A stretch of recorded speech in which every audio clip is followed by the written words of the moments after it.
Este es un cuento del escritor uruguayo llamado Felisberto Hernández. Se llama La casa inundada. De esos días siempre recuerdo primero las vueltas en un bote alrededor de una pequeña isla de plantas. Cada poco tiempo las cambiaban, pero allí las plantas no se llevaban bien. Yo remaba colocado detrás del cuerpo inmenso de la señora Margarita. Si ella miraba la isla un rato largo, era posible que me dijera algo, pero no lo que me había prometido.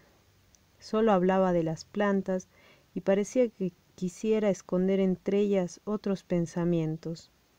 Yo me cansaba de tener esperanzas y levantaba los remos como si fueran manos aburridas de contar siempre las mismas gotas. Pero ya sabía que en otras vueltas del bote volvería a descubrir, una vez más, que ese cansancio era una pequeña mentira confundida entre un poco de felicidad. Entonces me resignaba a esperar las palabras que me vendrían de aquel mundo, casi mudo, de espaldas a mí y deslizándose con el esfuerzo de mis manos doloridas. Una tarde, poco antes del anochecer, tuve la sospecha de que el marido de la señora Margarita estaría enterrado en la isla. Por eso ella me hacía dar vueltas por allí y me llamaba en la noche, si había luna, para dar vueltas de nuevo. Sin embargo, el marido no podía estar en aquella isla. Alcides, el novio de la sobrina de la señora Margarita, me dijo que ella había perdido al marido en un precipicio de Suiza. Y también recordé lo que me contó el botero la noche que llegué a la casa inundada. Él remaba despacio mientras recorríamos la avenida de agua, del ancho de una calle y bordeada de plátanos con borlitas. Entre otras cosas, supe que él y un peón habían llenado de tierra la fuente del patio para que después fuera una isla. Además, yo pensaba que los movimientos de la cabeza de la señora Margarita, en las tardes que su mirada iba del libro a la isla y de la isla al libro, no tenían relación con un muerto escondido debajo de las plantas. También es cierto que una vez que la vi de frente tuve la impresión de que los vidrios gruesos de sus lentes les enseñaban a los ojos a disimular y que la gran vidriera terminada en cúpula que cubría el patio y la pequeña isla era como para encerrar el silencio en que se conserva a los muertos. Después recordé que ella no había mandado hacer la vidriera, y me gustaba saber que aquella casa, como un ser humano, había tenido que desempeñar diferentes cometidos. Primero fue casa de campo, después instituto astronómico, pero como el telescopio que habían pedido a Norteamérica lo tiraron al fondo del mar los alemanes, decidieron hacer en aquel patio un invernáculo. Y por último, la señora Margarita la compró para inundarla. Ahora, mientras dábamos vuelta a la isla, yo envolví a esta señora con sospechas que nunca le quedaban bien, pero su cuerpo inmenso, rodeado de una simplicidad desnuda, me tentaba imaginar sobre él un pasado tenebroso.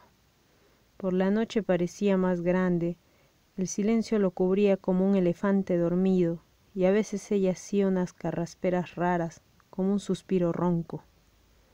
Yo la había empezado a querer, porque después del cambio brusco que me había hecho pasar de la miseria a esta opulencia, vivía en una tranquilidad generosa, y ella se prestaba, como prestaría el lomo una elefanta blanca a un viajero, para imaginar disparates entretenidos. Además, aunque ella no me preguntaba nada sobre mi vida, en el instante de encontrarnos levantaba las cejas como si se le fueran a volar, y sus ojos, detrás de los vidrios, parecían decir: ¿qué pasa, hijo mío? Por eso yo fui sintiendo por ella una amistad equivocada. Y si ahora dejo libre mi memoria, se me va con esta primera señora Margarita, porque la segunda, la verdadera, la que conocí cuando ella me contó su historia, al fin de la temporada, tuvo una manera extraña de ser inaccesible. Pero ahora yo debo esforzarme en empezar esta historia por su verdadero principio, y no detenerme demasiado en las preferencias de los recuerdos. Alcides me encontró en Buenos Aires en un día en que yo estaba muy débil. Me invitó a un casamiento y me hizo comer de todo.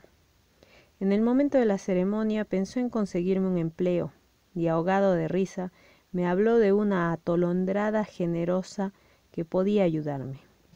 Y al final me dijo que ya había mandado inundar una casa según el sistema de un arquitecto sevillano que también inundó otra para un árabe que quería desquitarse de la sequía del desierto. Después Alcides fue con la novia a la casa de la señora Margarita. Le habló mucho de mis libros y por último le dijo que yo era un sonámbulo de confianza. Ella decidió contribuir enseguida con dinero y en el verano próximo, si yo sabía remar, me invitaría a la casa inundada. No sé por qué causa Alcides no me llevaba nunca y después ella se enfermó. Ese verano fueron a la casa inundada antes que la señora Margarita se repusiera y pasaron los primeros días en seco. Pero al darle entrada al agua me mandaron llamar. Yo tomé un ferrocarril que me llevó hasta una pequeña ciudad de la provincia y de allí a la casa fui en auto. Aquella región me pareció árida, pero al llegar la noche pensé que podía haber árboles escondidos en la oscuridad. El chofer me dejó con las valijas en un pequeño atracadero donde empezaba el canal, la avenida del agua, y tocó la campana, colgada de un plátano. Pero ya se había desprendido de la casa la luz pálida que traía el bote. Se veía una cúpula iluminada y al lado un monstruo oscuro tan alto como la cúpula. Era el tanque de agua. Debajo de la luz venía un bote verdoso y un hombre de blanco que me empezó a hablar antes de llegar. Me conversó durante todo el trayecto. Fue él quien me dijo lo de la fuente llena de tierra. De pronto vi apagarse la luz de la cúpula. En ese momento el botero me decía: ella no quiere que tiren papeles ni ensucien el piso de agua. Del comedor al dormitorio de la señora Margarita no hay puerta, y una mañana en que se despertó temprano, vio venir nadando desde el comedor un pan que se le había caído a mi mujer. A la dueña le dio mucha rabia y le dijo que se fuera inmediatamente y que no había cosa más fea en la vida que ver nadar un pan. El frente de la casa estaba cubierto de enredaderas. Llegamos a un zaguán ancho, de luz amarillenta, y desde allí se veía un poco del gran patio de agua y la isla. El agua entraba en la habitación de la izquierda por debajo de una puerta cerrada. El botero ató la soga del bote a un gran sapo de bronce afirmado en la vereda de la derecha, y por allí fuimos con las valijas hasta una escalera de cemento armado. En el primer piso había un corredor con vidrieras que se perdían entre el humo de una gran cocina, de donde salió una mujer gruesa con flores en el moño. Parecía española. Me dijo que la señora, su ama, me recibiría al día siguiente, pero que esa noche me hablaría por teléfono. Los muebles de mi habitación, grandes y oscuros, parecían sentirse incómodos entre paredes blancas atacadas por la luz de una lámpara eléctrica sin esmerilal y colgada desnuda en el centro de la habitación. La española levantó mi valija y le sorprendió el peso. Le dije que eran libros. Entonces empezó a contarme el mal que le había hecho a su ama tanto libro, y hasta la habían dejado sorda, y no le gustaba que le gritaran. Yo debo haber hecho algún gesto por la molestia de la luz. ¿A usted también le incomoda la luz? Igual que a ella. Fui a encender una portátil. Tenía pantalla verde y daría una sombra agradable. En el instante de encenderla sonó el teléfono colocado detrás de la portátil y lo atendió la española. Decía mucho sí y las pequeñas flores blancas acompañaban conmovidas los movimientos del moño. Después ella sujetaba las palabras que se asomaban a la boca con una sílaba o un chistido, y cuando colgó el tubo suspiró y salió de la habitación en silencio. Comí y bebí buen vino. La española me hablaba, pero yo, preocupado de cómo me iría en aquella casa, apenas le contestaba moviendo la cabeza como un mueble en un piso flojo. En el instante de retirar el pocillo de café de entre la luz llena de humo de mi cigarrillo, me volví a decir que la señora me llamaría por teléfono. Yo miraba el aparato esperando continuamente el timbre, pero sonó en un instante en que no lo esperaba. La señora Margarita me preguntó por mi viaje y mi cansancio con voz agradable y tenue. Yo le respondí con fuerza, separando las palabras. Hable naturalmente, me dijo. Ya le explicaré por qué le he dicho a María, la española, que estoy sorda. Quisiera que usted estuviera tranquilo en esta casa. Es mi invitado. Solo le pediré que reme en mi bote y que soporte algo que tengo que decirle. Por mi parte, haré una contribución mensual a sus ahorros y trataré de serle útil. He leído sus cuentos a medida que se publicaban. No he querido hablar de ellos con Alcides por temor a disentir. Soy susceptible, pero ya hablaremos. Yo estaba absolutamente conquistado. Hasta le dije que al día siguiente me llamara a las 6. Esa primera noche en la casa inundada estaba intrigado con lo que la señora Margarita tendría que decirme. Me vino una tensión extraña y no podía hundirme en el sueño. No sé cuándo me dormí. A las 6 de la mañana, un pequeño golpe de timbre, como la picadura de un insecto, me hizo saltar en la cama. Esperé, inmóvil, que aquello se repitiera. Así fue. Levanté el tubo del teléfono. ¿Está despierto? ¿Es verdad?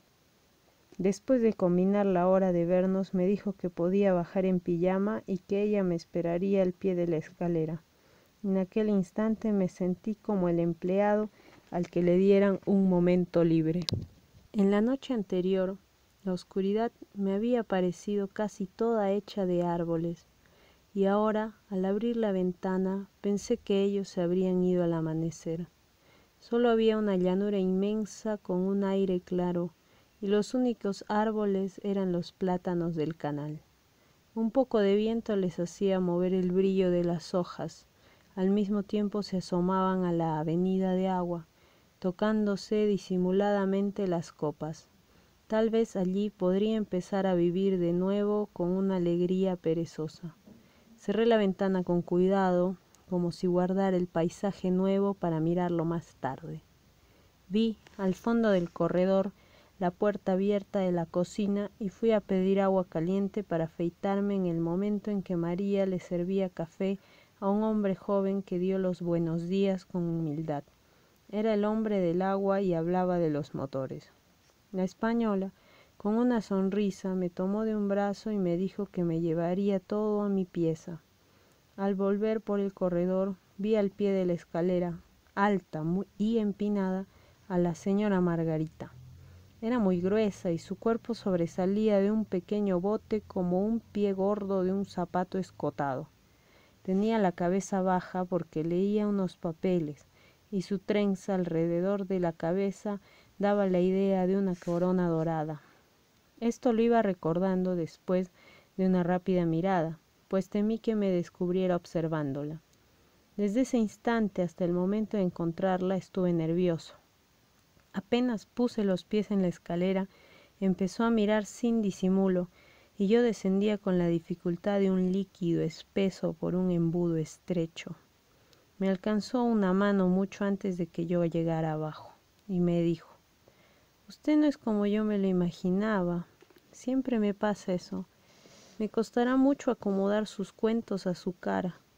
Yo, sin poder sonreír, hacía movimientos afirmativos como un caballo al que le molestara el freno, y le contesté: «Tengo mucha curiosidad de conocerla y de saber qué pasará». Por fin encontré su mano. Ella no me soltó hasta que pasé al asiento de los remos, de espaldas a la proa. La señora Margarita se removía con la respiración entrecortada, mientras se sentaba en el sillón que tenía el respaldo hacia mí. Me decía que estudiaba un presupuesto para un asilo de madres y no podría hablarme por un rato. Yo remaba, ella manejaba el timón y los dos mirábamos la estela que íbamos dejando. Por un instante tuve la idea de un gran error. Yo no era botero y aquel peso era monstruoso. Ella seguía pensando en el asilo de madre sin tener en cuenta el volumen de su cuerpo y la pequeñez de mis manos. En la angustia del esfuerzo me encontré con los ojos casi pegados al respaldo de su sillón, y el barniz oscuro y la esterilla llena de agujeritos, como los de un panal, me hicieron recordar a una peluquería a la que me llevaba mi abuelo cuando yo tenía 6 años. Pero estos agujeros estaban llenos de bata blanca y de la gordura de la señora Margarita. Ella me dijo: «No se apure, se va a cansar enseguida». Yo aflojé los remos de golpe, caí como en un vacío dichoso y me sentí por primera vez deslizándome con ella en el silencio del agua. Después tuve cierta conciencia de haber empezado a remar de nuevo, pero debe haber pasado largo tiempo. Tal vez me haya despertado el cansancio. Al rato ella me hizo señas con una mano, como cuando se dice adiós, pero era para que me detuviera en el sapo más próximo. En toda la vereda que rodeaba el agua había esparcidos sapos de bronce para atar el bote. Con gran trabajo y palabras que no entendí, ella sacó el cuerpo del sillón y lo puso de pie en la vereda. De pronto nos quedamos inmóviles, y fue entonces cuando hizo por primera vez la carraspera rara, como si arrastrara algo en la garganta que no quisiera tragar y que al final era un suspiro ronco. Yo miraba al sapo al que habíamos amarrado el bote, pero veía también los pies de ella, tan fijos como los otros 2 sapos.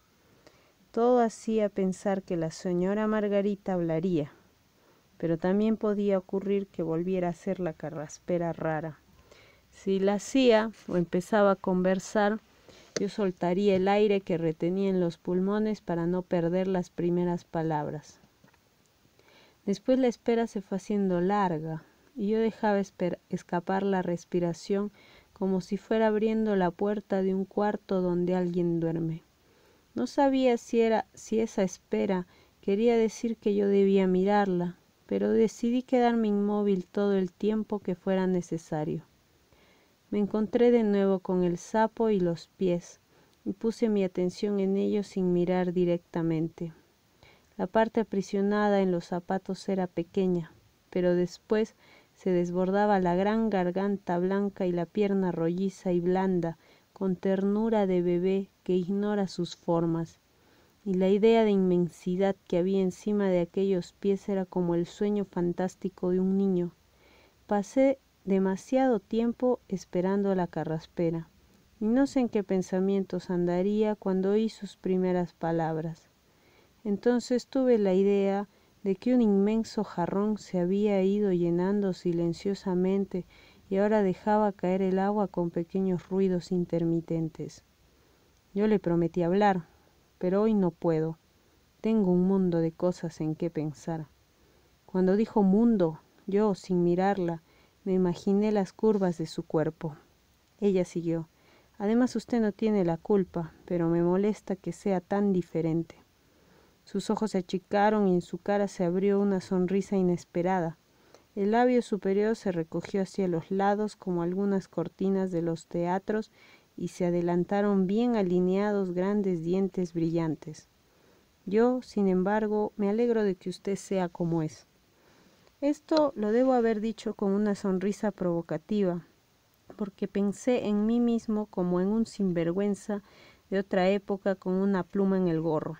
Entonces empecé a buscar sus ojos verdes detrás de los lentes, pero en el fondo de aquellos lagos de vidrio tan pequeños y de ondas tan fijas, los párpados se habían cerrado y abultaban avergonzados. Los labios empezaron a cubrir los dientes de nuevo y toda la cara se fue llenando de un color rojizo que yo había visto antes en faroles chinos.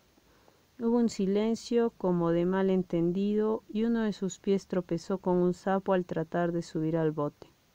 Yo hubiera querido volver unos instantes hacia atrás y que todo hubiera sido distinto. Las palabras que yo había dicho mostraban un fondo de insinuación grosera que me llenaba de amargura.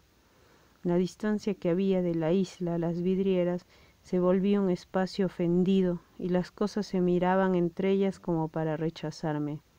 Eso era una pena, porque yo las había empezado a querer. Pero de pronto la señora Margarita dijo: «Deténgase en la escalera y vaya a su cuarto. Creo que luego tendré muchas ganas de conversar con usted». Entonces yo miré unos reflejos que había en el lago y sin ver las plantas me di cuenta de que me eran favorables. Y subí contento aquella escalera casi blanca, de cemento armado, como un chiquilín que trepara por las vértebras de un animal prehistórico. Me puse a arreglar seriamente mis libros entre el olor a madera nueva del ropero y sonó el teléfono. «Por favor, baje un rato más. Daremos unas vueltas en silencio y cuando yo le haga una seña usted se detendrá al pie de la escalera, volverá a su habitación y yo no lo molestaré más hasta que pasen 2 días». Todo ocurrió como ella lo había previsto, aunque en un instante en que rodeamos la isla de cerca y ella miró las plantas parecía que iba a hablar. Entonces empezaron a repetirse unos días imprecisos de espera y de pereza, de aburrimiento a la luz de la luna y de variedad de sospechas con el marido de ella bajo las plantas. Yo sabía que tenía gran dificultad en comprender a los demás y trataba de pensar en la señora Margarita un poco como Alcides y otro poco como María, pero también sabía que iba a tener pereza de seguir desconfiando. Entonces me entregué a la manera de mi egoísmo. Cuando estaba con ella, esperaba, con buena voluntad y hasta con pereza cariñosa, que ella me dijera lo que se le antojara y entrara cómodamente en mi comprensión. O si no, podría ocurrir que mientras yo vivía cerca de ella con un descuido encantado, esa comprensión se formara despacio en mí y rodeara toda su persona. Y cuando estuviera en mi pieza entregado a mis lecturas, miraría también la llanura, sin acordarme de la señora Margarita, y desde allí, sin ninguna malicia, robaría para mí la visión del lugar y me la llevaría conmigo a terminar el verano. Pero ocurrieron otras cosas. Una mañana, el hombre del agua tenía un plano azul sobre la mesa. Sus ojos y sus dedos seguían las curvas que representaban los caños del agua incrustados sobre las paredes y debajo de los pisos como gusanos que las hubieran carcomido. Él no me había visto, a pesar de que sus pelos revueltos parecían desconfiados y apuntaban en todas direcciones. Por fin levantó los ojos. Tardó en cambiar la idea de que me miraba a mí en vez de lo que había en los planos, y después empezó a explicarme cómo las máquinas, por medio de los caños, absorbían y vomitaban el agua de la casa para producir una tormenta artificial. Yo no había presenciado ninguna de las tormentas, solo había visto las sombras de algunas planchas de hierro que resultaron ser bocas que se abrían y cerraban alternativamente, unas tragando y otras echando agua. Me costaba comprender la combinación de algunas válvulas y el hombre quiso explicarme todo de nuevo, pero entró María. «Ya sabes tú que no debes tener a la vista esos caños retorcidos, a ella le parecen intestinos, y puede llegarse hasta aquí, como el año pasado». Y dirigiéndose hacia mí: «Por favor, usted oiga, señor, y cierre el pico. Sabrá que esta noche tendremos velorio». Sí, ella pone velas en unas budineras que deja flotando alrededor de la cama y se hace la ilusión de que es su propio velorio, y después hacen andar el agua para que la corriente se lleve las budineras. Al anochecer oí los pasos de María, el gong para hacer marchar el agua y el ruido de los motores, pero ya estaba aburrido y no quería asombrarme de nada. Otra noche en que yo había comido y bebido demasiado, el estar remando siempre detrás de ella me parecía un sueño disparatado. Tenía que estar escondido detrás de la montaña, que al mismo tiempo se deslizaba con el silencio que suponía en los cuerpos celestes, y con todo me gustaba pensar que la montaña se movía porque yo la llevaba en el bote. Después ella quiso que nos quedáramos quietos y pegados a la isla. Ese día habían puesto unas plantas que se asomaban como sombrillas inclinadas y ahora no nos dejaban llegar la luz que la luna hacía pasar por entre los vidrios. Yo transpiraba por el calor y las plantas se nos echaron encima. Quise meterme en el agua, pero como la señora Margarita se daría cuenta de que el bote perdía peso, dejé esa idea. La cabeza se me entretenía en pensar cosas por su cuenta. El nombre de ella es como su cuerpo. Las 2 primeras sílabas se parecen a toda esa carga de gordura y las 2 últimas a su cabeza y sus facciones pequeñas. Parece mentira, la noche es tan inmensa en el campo y nosotros aquí, 2 personas mayores, tan cerca y pensando quién sabe qué estupideces diferentes. Deben ser las 2 de la madrugada y estamos inútilmente despiertos, agobiados por estas ramas, pero qué firme es la soledad de esta mujer. Y de pronto, no sé en qué momento, salió de entre las ramas un rugido que me hizo temblar. Tardé en comprender que era la carraspera de ella y unas pocas palabras. No me haga ninguna pregunta. Aquí se detuvo. Yo me ahogaba y me venían cerca de la boca palabras que parecían de un antiguo compañero de orquesta que tocaba el bandoneón.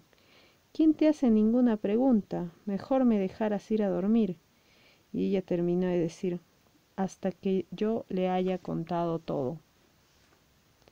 Por fin aparecían las palabras prometidas, ahora que yo no las esperaba. El silencio nos apretaba debajo de las ramas, pero no me animaba a llevar el bote más adelante. Tuve tiempo de pensar en la señora Margarita con palabras que oía dentro de mí y como ahogadas en una almohada. Pobre, me decía a mí mismo, debe tener necesidad de comunicarse con alguien, y estando triste le será difícil manejar ese cuerpo.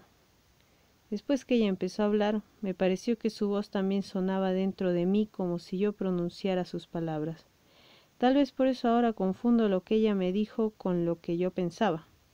Además me será difícil juntar todas sus palabras y no tendré más remedio que poner aquí muchas de las mías. Hace 4 años, al salir de Suiza, el ruido del ferrocarril me era insoportable. Entonces me detuve en una pequeña ciudad de Italia. Parecía que iba a decir con quién, pero se detuvo. Pasó mucho rato y creí que esa noche no diría nada más. Su voz se había arrastrado con intermitencias y hacía pensar en la huella de un animal herido. En el silencio que parecía llenarse de todas aquellas ramas enmarañadas, se me ocurrió repasar lo que acababa de oír. Después pensé que yo me había quedado indebidamente con la angustia de su voz en la memoria, para llevarla después a mi soledad y acariciarla. Pero enseguida, como si alguien me obligara a soltar esa idea, se deslizaron otras. Debe haber sido con él que estuvo antes en la pequeña ciudad de Italia, y después de perderlo en Suiza, es posible que haya salido de allí sin saber que todavía le quedaba un poco de esperanza. Alcides me había dicho que no encontraron los restos. Y al alejarse de aquel lugar, el ruido del ferrocarril la debe haber enloquecido. Entonces, sin querer alejarse demasiado, decidió bajarse en la pequeña ciudad de Italia. Pero en ese otro lugar se ha encontrado, sin duda, con recuerdos que le produjeron desesperaciones nuevas. Ahora ella no podrá decirme todo esto por pudor, o tal vez por creer que Alcides me ha contado todo. Pero él no me dijo que ella está así por la pérdida de su marido, sino simplemente Margarita fue trastornada toda su vida, y María atribuía la rareza de su ama a tanto libro. Tal vez ellos se hayan confundido porque la señora Margarita no les habló de su pena, y yo mismo, si no hubiera sabido algo por Alcides, no habría comprendido nada de su historia, ya que la señora Margarita nunca me dijo ni una palabra de su marido. Yo seguí con muchas ideas como estas, y cuando las palabras de ella volvieron, la señora Margarita parecía instalada en una habitación del primer piso de un hotel en la pequeña ciudad de Italia, a la que había llegado por la noche. Al rato de estar acostada se levantó porque oyó ruidos y fue hacia una ventana de un corredor que daba al patio. Allí había reflejos de luna y de otras luces, y de pronto, como si hubiera encontrado con una cara que la había estado acechando, vio una fuente de agua. Al principio no podía saber si el agua era una mirada falsa en la cara oscura de la fuente de piedra, pero después el agua le pareció inocente, y al ir a la cama la llevaba en los ojos y caminaba con cuidado para no agitarla. A la noche siguiente no hubo ruidos, pero igual se levantó. Esta vez el agua era poca, sucia, y al ir a la cama, como en la noche anterior, le volvió a parecer que el agua la observaba. Ahora era por entre las hojas que no alcanzaba a nadar. La señora Margarita la siguió mirando dentro de sus propios ojos y las miradas de las dos se habían detenido en una misma contemplación. Tal vez por eso, cuando la señora Margarita estaba por dormirse, tuvo un presentimiento que no sabía si le venía de su alma o del fondo del agua. Pero sintió que alguien quería comunicarse con ella, que había dejado un aviso en el agua y por eso el agua insistía en mirar y en que la miraran. Entonces la señora Margarita bajó de la cama y anduvo vagando descalza y asombrada por su pieza y el corredor.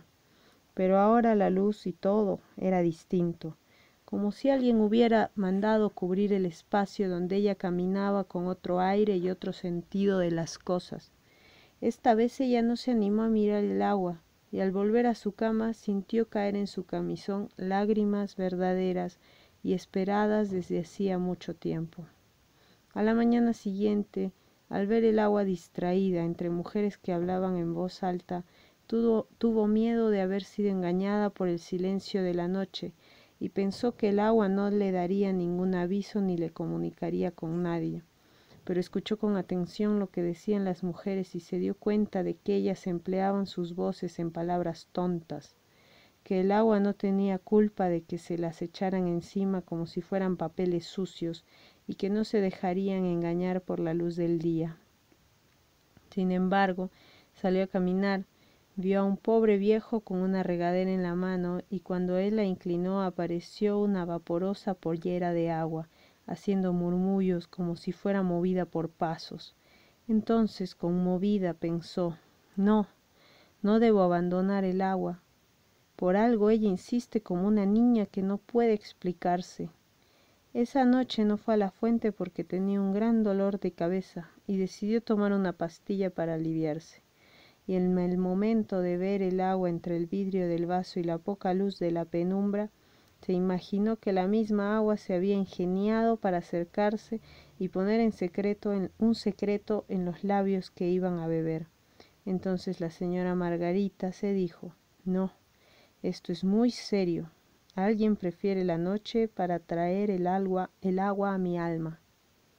Al amanecer fue a ver a solas el agua de la fuente para observar minuciosamente lo que había entre el agua y ella.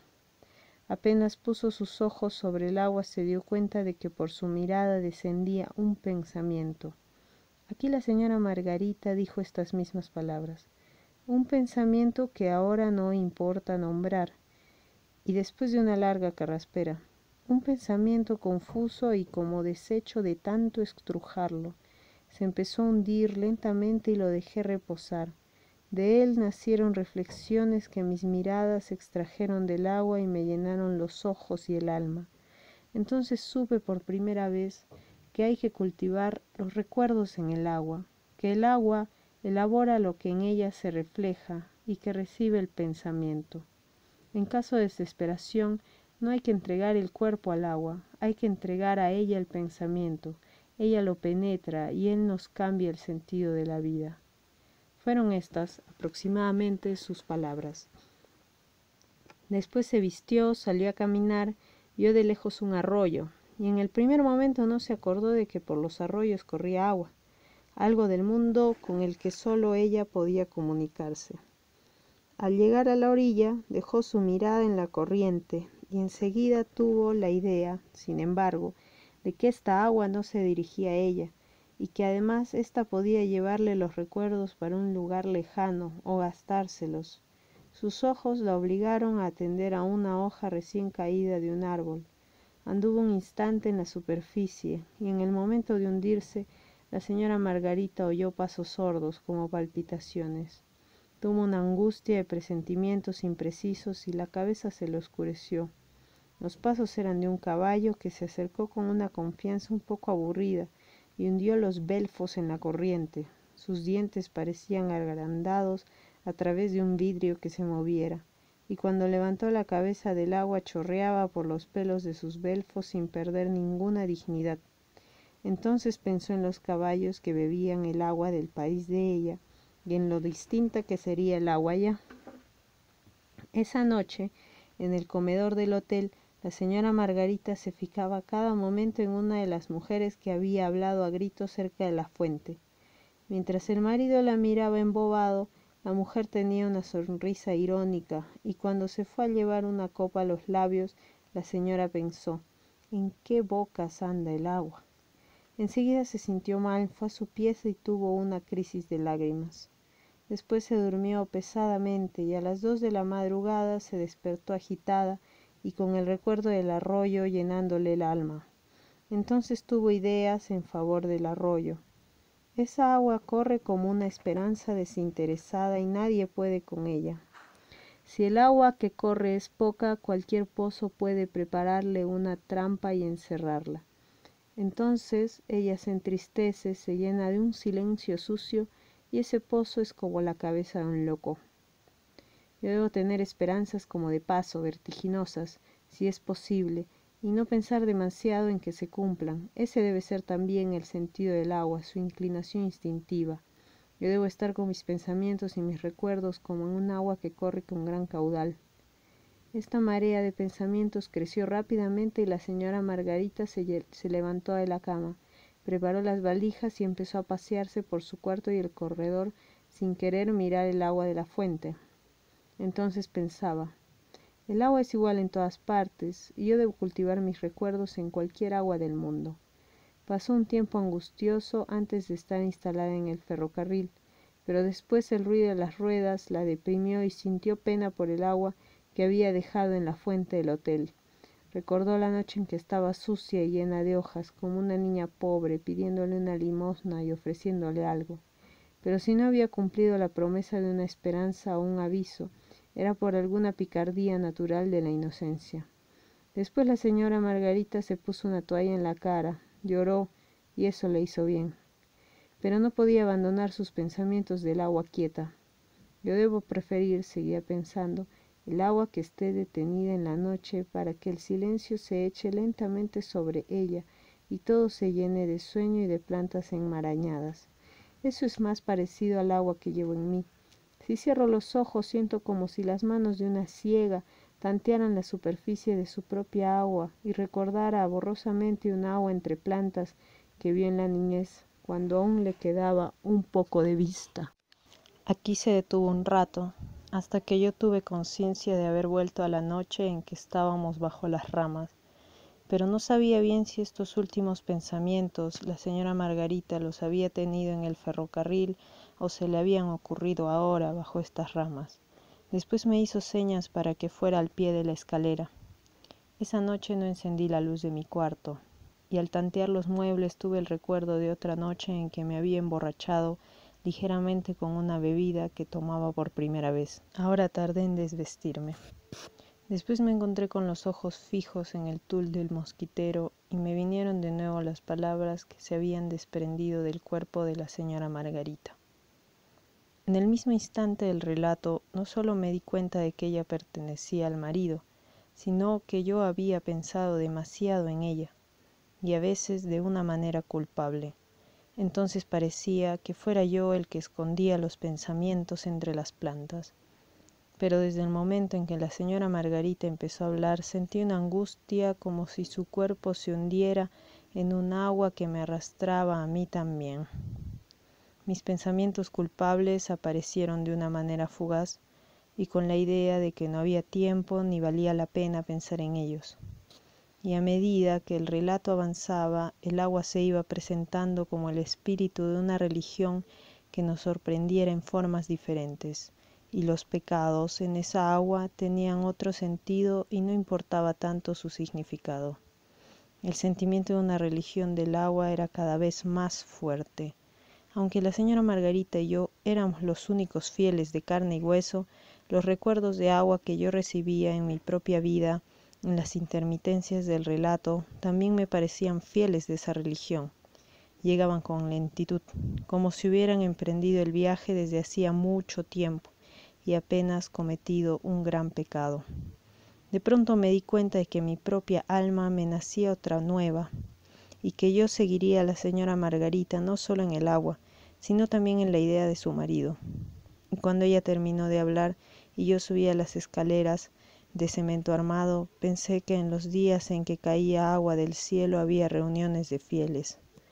Pero después de acostado bajo aquel tul, empecé a rodear de otra manera el relato de la señora Margarita. Fui cayendo con una sorpresa lenta en mi alma de antes, y pensando que yo también tenía mis angustias propias, que aquel tul en que yo había dejado prendidos los ojos abiertos estaba colgado encima de un pantano, y que de allí se levantaban otros fieles, los míos propios, y me reclamaban otras cosas. Ahora recordaba mis pensamientos culpables con bastantes detalles y cargados con un sentido que yo conocía bien.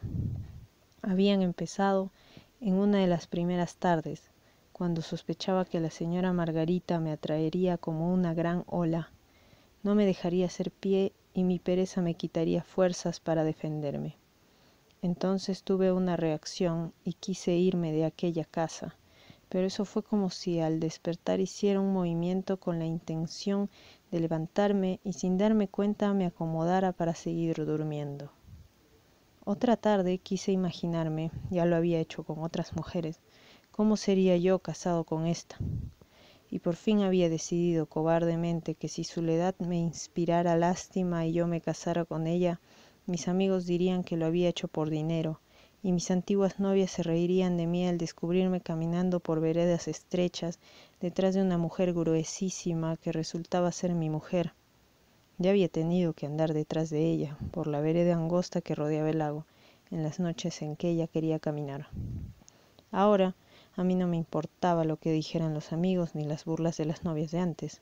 Esta señora Margarita me atraía con una fuerza que parecía ejercer a gran distancia, como si yo fuera un satélite, y al mismo tiempo que se me aparecía lejana y ajena, estaba llena de una sublimidad extraña.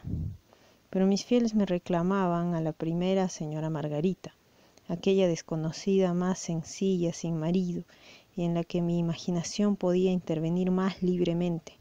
Y debo haber pensado muchas cosas más antes que el sueño me hiciera desaparecer el tul. A la mañana siguiente la señora Margarita me dijo por teléfono: le ruego que vaya a Buenos Aires por unos días. Haré limpiar la casa y no quiero que usted me vea sin el agua. Después me indicó el hotel donde debía ir. Allí recibiría el aviso para volver. La invitación a salir de su casa hizo disparar en mí un resorte celoso, y en el momento de irme me di cuenta de que a pesar de mi excitación llevaba conmigo un envoltorio pesado de tristeza, y que apenas me tranquilizara tendría la necesidad estúpida de desenvolverlo y revisarlo cuidadosamente. Eso ocurrió al poco rato, y cuando tomé el ferrocarril tenía tan pocas esperanzas de que la señora Margarita me quisiera. ¿Cómo serían las de ella cuando tomó aquel ferrocarril sin saber si su marido aún vivía? Ahora eran otros tiempos y otros ferrocarriles, pero mi deseo de tener algo común con ella me hacía pensar: los dos hemos tenido angustias entre ruidos de ruedas de ferrocarriles. Pero esta coincidencia era tan pobre como la de haber acertado solo una cifra de las que tuviera un billete premiado. Yo no tenía la virtud de la señora Margarita de encontrar un agua milagrosa, ni buscaría consuelo en ninguna religión. La noche anterior había traicionado a mis propios fieles, porque aunque ellos querían llevarme con la primera señora Margarita, yo tenía también en el fondo de mi pantano otros fieles que miraban fijamente a esta señora como bichos encantados por la luna. Mi tristeza era perezosa, pero vivía en mi imaginación con orgullo de poeta incomprendido. Yo era un lugar provisorio donde se encontraban todos mis antepasados un momento antes de llegar a mis hijos. Pero mis abuelos, aunque eran distintos y con grandes enemistades, no querían pelear mientras pasaban por mi vida.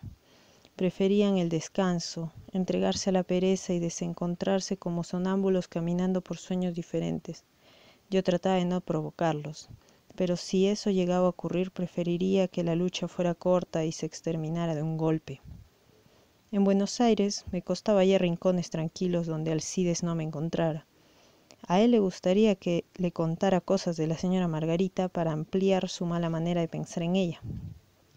Además, yo ya estaba bastante confundido con mis dos señoras Margaritas, y vacilaba entre ellas, como si no supiera a cuál de dos hermanas debía preferir o traicionar.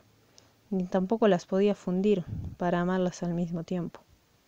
A menudo me fastidiaba que la última señora Margarita me obligara a pensar en ella de una manera tan pura, y tuve la idea de que debía seguirla en todas sus locuras para que ella me confundiera entre los recuerdos del marido, y yo después pudiera sustituirlo. Recibí la orden de volver en un día de viento y me lancé a viajar con una precipitación salvaje. Pero ese día el viento parecía traer oculta la misión de soplar contra el tiempo y nadie se daba cuenta de que los seres humanos, los ferrocarriles y todo se movía con una lentitud angustiosa. Soporté el viaje con una paciencia inmensa y al llegar a la casa inundada fue María la que vino a recibirme al embarcadero. No me dejó remar y me dijo que el mismo día en que yo me fui antes de retirarse el agua ocurrieron 2 accidentes. Primero llegó Filomena, la mujer del botero, a pedir que la señora Margarita la volviera a tomar. No la habían despedido solo por haber dejado aquel pan nadando, sino porque la encontraron seduciendo a Alcides una vez que él estuvo allí en los primeros días. La señora Margarita, sin decir una palabra, la empujó y Filomena cayó al agua. Cuando se iba, llorando y chorreando agua, el marido la acompañó y no volvieron más. Un poco más tarde, cuando la señora Margarita acercó, tirando de un cordón, el tocador de su cama, allí los muebles flotaban sobre gomas infladas, como las que los niños llevan a las playas. Volcó una botella de aguardiente sobre un calentador que usaba para unos afeites y se incendió el tocador. Ella pidió agua por teléfono, como si allí no hubiera bastante o no fuera la misma que hay en toda la casa, decía María.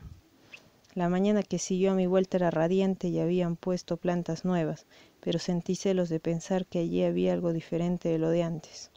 La señora Margarita y yo no encontraríamos las palabras y los pensamientos como los habíamos dejado debajo de las ramas. Ella volvió a su historia después de algunos días. Esa noche, como ya había ocurrido otras veces, pusieron una pasarela para cruzar el agua del zaguán. Cuando llegué al pie de la escalera, la señora Margarita me hizo señas para que me detuviera y después para que caminara detrás de ella. Dimos una vuelta por toda la vereda estrecha que rodeaba al lago y ella empezó a decirme que al salir de aquella ciudad de Italia pensó que el agua era igual en todas partes del mundo. Pero no fue así, y muchas veces tuvo que cerrar los ojos y ponerse los dedos en los oídos para encontrarse con su propia agua. Después de haberse detenido en España,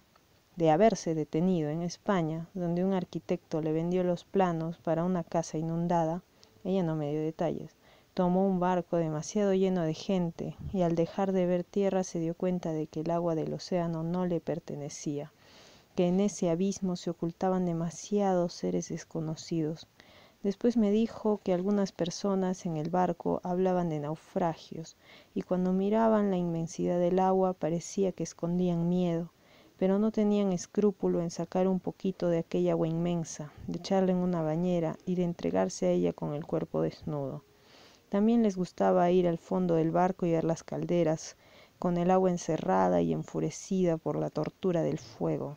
En los días en que el mar estaba agitado, la señora Margarita se acostaba en su camarote y hacía andar sus ojos por hileras de letras en diarios y revistas, como si siguieran caminos de hormigas. O miraba un poco el agua que se movía entre un botellón de cuello angosto. Aquí detuvo el relato y yo me di cuenta de que ella se balanceaba como un barco. A menudo nuestros pasos no coincidían, echábamos el cuerpo para lados diferentes y a mí me costaba atrapar sus palabras, que parecían llevadas por ráfagas desencontradas. También detuvo sus pasos antes de subir a la pasarela, como si en ese momento tuviera miedo de pasar por ella. Entonces me pidió que fuera a buscar el bote.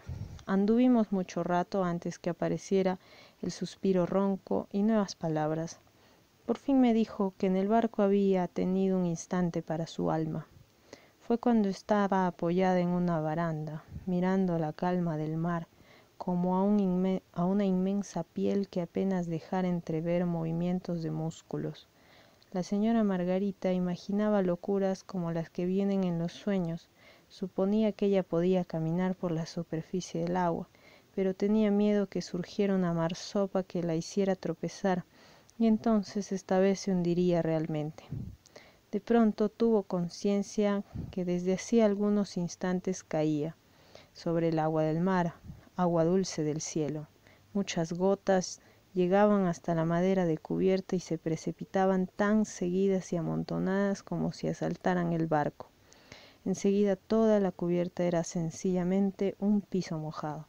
La señora Margarita volvió a mirar el mar, que recibía y se tragaba la lluvia con la naturalidad con que un animal se traga a otro. Ella tuvo un sentimiento confuso de lo que pasaba y de pronto su cuerpo se empezó a agitar por una risa que tardó en llegarle a la cara, como un temblor de tierra provocado por una causa desconocida. Parecía que buscara pensamientos que justificaran su risa y por fin se dijo: «Esta agua parece una niña equivocada. En vez de llover sobre la tierra, llueve sobre otra agua».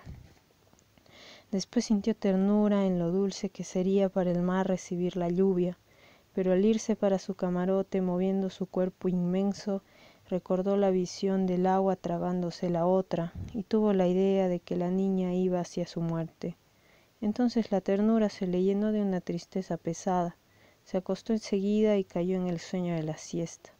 Aquí la señora Margarita terminó el relato de esa noche y me ordenó que fuera a mi pieza.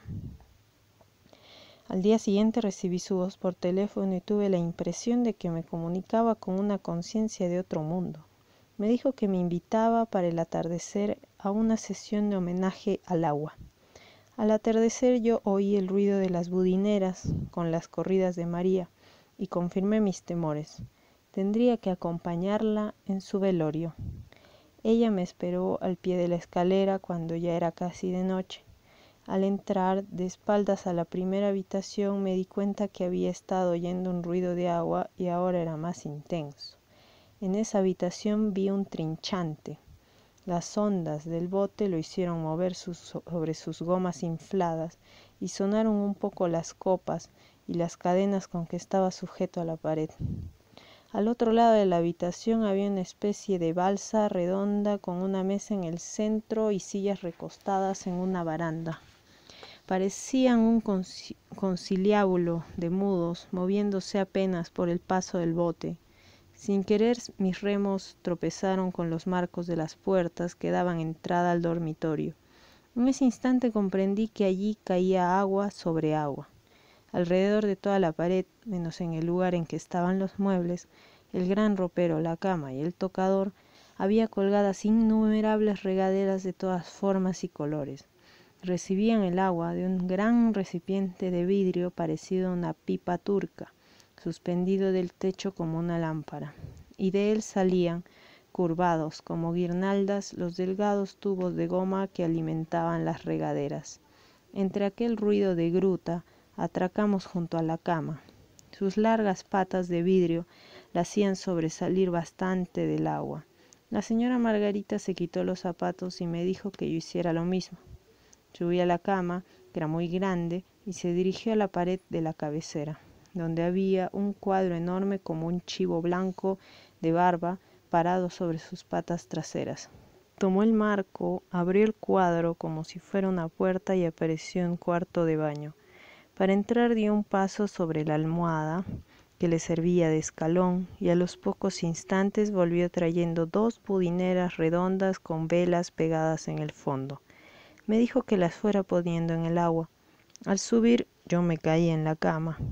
Me levanté enseguida, pero alcancé a sentir el perfume que había en las cobijas. Fui poniendo las budineras que ella me alcanzaba al costado de la cama y de pronto ella me dijo: «Por favor, no las ponga así, que parece un velorio».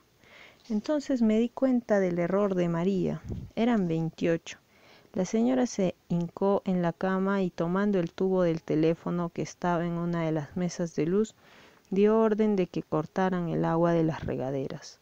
Se hizo un silencio sepulcral y nosotros empezamos a encender las velas echados de bruces a los pies de la cama, y yo tenía cuidado de no molestar a la señora.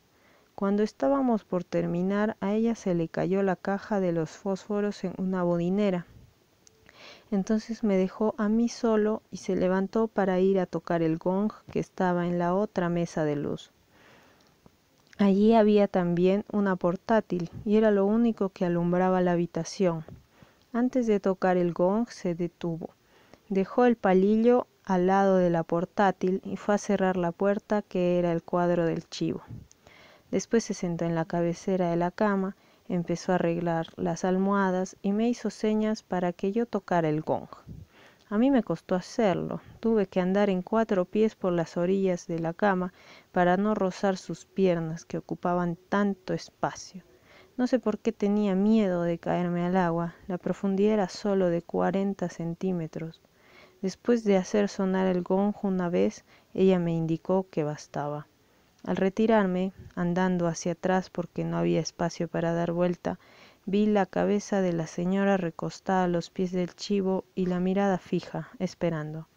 Las budineras, también inmóviles, parecían pequeñas barcas recostadas en un puerto antes de la tormenta. A los pocos momentos de marchar los motores, el agua empezó a agitarse.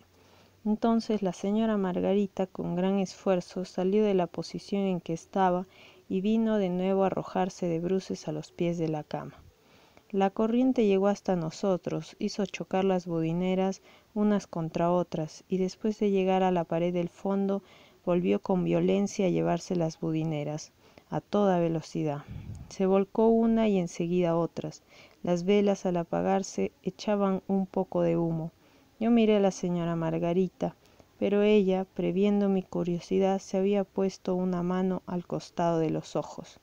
Rápidamente las budineras se hundían enseguida, daban vueltas a toda velocidad por la puerta del zaguán en dirección al patio. A medida que se apagaban las velas, había menos reflejos y el espectáculo se empobrecía. Cuando todo parecía haber terminado, la señora Margarita, apoyada en el brazo que tenía la mano en los ojos, soltó con la otra mano una budinera que había quedado trabada en un lado de la cama y se dispuso a mirarla. Pero esa budinera también se hundió enseguida. Después de unos segundos, ella lentamente se afirmó en las manos para hincarse o para sentarse sobre sus talones, y con la cabeza inclinada hacia abajo y la barbilla perdida entre la gordura de la garganta, miraba el agua como una niña que hubiera perdido una muñeca. Los motores seguían andando y la señora Margarita parecía cada vez más abrumada de desilusión. Yo, sin que ella me dijera nada, atraje el bote por la cuerda que estaba atada a una pata de la cama. Apenas estuve dentro del bote y solté la cuerda, la corriente me llevó con una rapidez que yo no había previsto. Al dar vuelta en la puerta del zaguán, miré hacia atrás y vi a la señora Margarita con los ojos clavados en mí, como si yo hubiera sido una budinera más que le diera la esperanza de revelarle algún secreto. En el patio la corriente me hacía girar alrededor de la isla.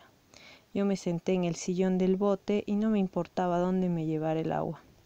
Recordaba las vueltas que había dado antes, cuando la señora Margarita me había parecido otra persona, y a pesar de la velocidad de la corriente sentía pensamientos lentos y me vino una síntesis triste de mi vida.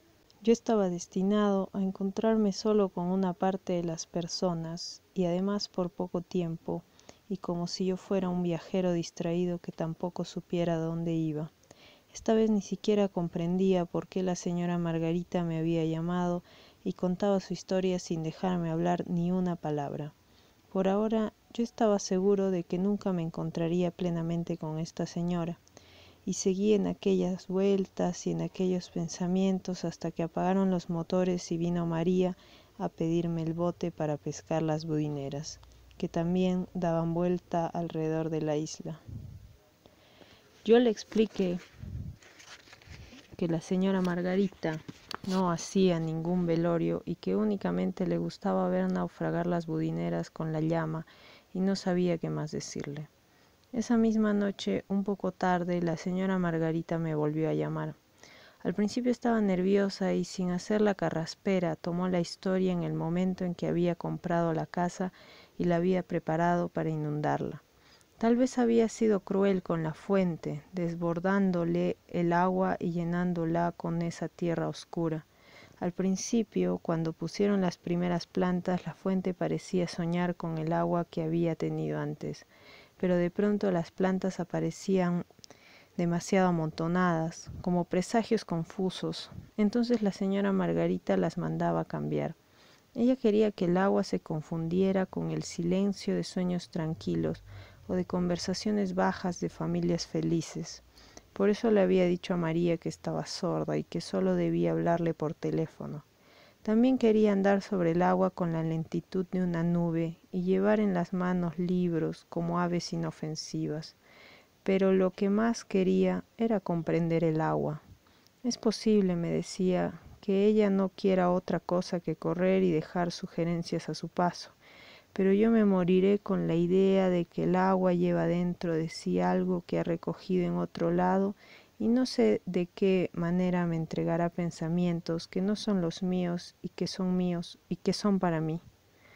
De cualquier manera yo soy feliz con ella, trato de comprenderla y nadie me podrá prohibir que conserve mis recuerdos en el agua.